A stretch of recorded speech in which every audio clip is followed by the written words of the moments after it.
Hey everybody, it's Miss Ruggieri from the best library in town, Robinson Intermediate School, and welcome to KFC. Got me thinking about books. That's right, but books. And so this week I am spotlighting another award-winning classic called The Courage of Sarah Noble. And if you notice, it's got an award sticker on it. This is for the Newbery Honor Medal. It won that. That means that it didn't quite win first place, but it won like second or third place for a really, really good story. And this book was published back in 1954. So it's a pretty old story. It's actually older than Miss Ruggieri.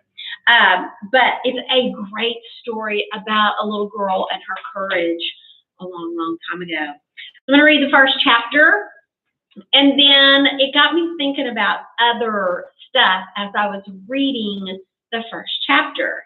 And so I want to show you where my pathway to reading went for KFC. Got me thinking about reading. The Courage of Sarah Noble was written by Alice Dalgleish. I know I didn't say that name right, but pretty close. Here we go. Chapter 1 is called Night in the Forest, and you can definitely tell this is an older book. Look at the graphics. Very old looking, not like we have today. We have graphics that are just overloaded with color. And so back then in the 1950s, they were kind of limited on their colors, and you can definitely see that. Night in the Forest.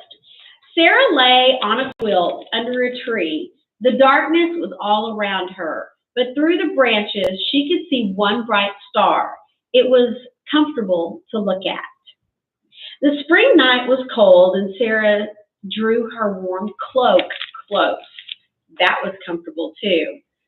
She thought of how her mother had put it around her the day she and her father started out on this long, hard journey.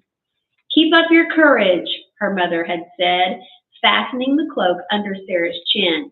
Keep up your courage, Sarah Noble. And indeed, Sarah needed to keep up her courage, for she and her father were going all the way into the wilderness of Connecticut to build a house. This was the first night they had spent in the forest. The other night, they had come to a settlement. Thomas, the brown horse, tied nearby. He was asleep on his feet. Against a tree, Sarah's father sat, his musket across his knees. And a musket is a long rifle. Sometimes he nodded, but Sarah knew that if she called to him, he would awake. Suddenly, she had a great need to hear his voice, even though she could not see his face. Woo, woo, such a strange sound from a nearby tree. Father? An owl, Sarah. He is telling you good night. Another longer, louder sound, a stranger sound, as if someone were in pain. Father? A fox, Sarah. He's no bigger than a dog. He's calling to his mate. Sarah closed her eyes and tried to sleep. Then came a sound that made her eyes open, and she sat right up. Father! Yes, Sarah, it's a wolf, but I have a musket, and I'm awake. I can't sleep, Father. Tell me about home. What shall I tell you, Sarah? Anything, if it is about home. Now the howl of the wolf was a little further away.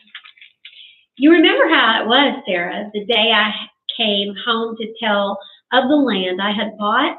You were rocking the baby in the cradle, and the baby would not sleep. And your mother said, you know I cannot take the baby on a long journey. She's so young, and she is not strong. Sarah could see her worried little mother bending over the cradle, clucking and fussing like a mother hen. The wolf was farther away, but still one could hear it. And you said, and I said, I will go and cook for you, Father. It was a blessing the Lord gave me daughters as well as sons, said John Noble, and one of them all of 8 years old and a born cook, for Mary would not come, nor would Hannah. No, said Sarah, her voice sounding a little sleepy. Hannah would not come, nor Mary. It is good I like to cook. But she felt suddenly and terribly lonely for her mother and for the big family of brothers and sisters, John and David and Stephen and Mary and Hannah and 3-year-old Margaret, the baby. And could she really cook? She had never made a pie, but maybe you don't need pies in the wilderness. Keep up your courage, Sarah Noble. Keep up. And holding tightly to a fold on the warm cloak, Sarah was asleep. Now the wolf was very far away, but Thomas, who had raised his head when he heard it, still stood with his ears lifted, listening. And Sarah's father sat there wondering if he should have brought this child into the wilderness. When the first light of morning came through the trees, he was still awake. Now, as I was reading the first chapter, I was thinking about the author. And she wrote this very well. It's very easy read book. Not meaning that the words are so easy or like it's on a kindergarten, first grade level, but it flows very nicely. And so there's an author's note in the very beginning of the story, and it says, "This is a true story, though I have had to imagine many of the details. Sarah Noble was a real little girl who came in 1707 to cook for her father while he built their first house in New Milford, Connecticut." And so that got me thinking about Connecticut and where that is. And 1707, that's a very long time ago. So I went out to the library and found our state book, and this is one set that we have. And I was just looking at Connecticut and noticed that, it's up in the East Coast, and it looks like it's on the East Coast, like with where the 13 colonies were first settled. And started kind of looking through the state book, and they give you a picture of the state, and it talks about the capital, and it talks about some of the cool things you can do if you ever go visit Connecticut, and the state bird, the state tree. But then it started talking about the history. And so I know this is a type of historical fiction because it's based on a real person in history, but the author said she had to imagine a lot of the details. So, historical and fiction. And so in the history part where it talks about Connecticut's history, it said, in the late 1700s, the British government decided to take more control of all of the 13 colonies of its North American colonies.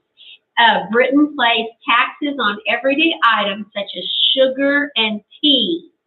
The colonists felt that these taxes were unfair. One of the most resented of the new taxes was the Stamp Act. This tax forced the colonists to pay for special stamps that the British government required on all newspapers, legal documents, and other printed materials. And so they didn't like that. Of course not. Nobody likes taxes. And especially nobody wants to be taxed and they're not told about it or updated about it. And so that really what I understand that the colonists were the most upset at. And so these actions led to the protests that were going on in Boston, Massachusetts at the time. And so the Sons of Liberty were established, and with the high taxes that were placed on tea, for example, the Sons of Liberty and their followers gave up drinking tea and decided to drink coffee. And so I was thinking about the Boston Tea Party.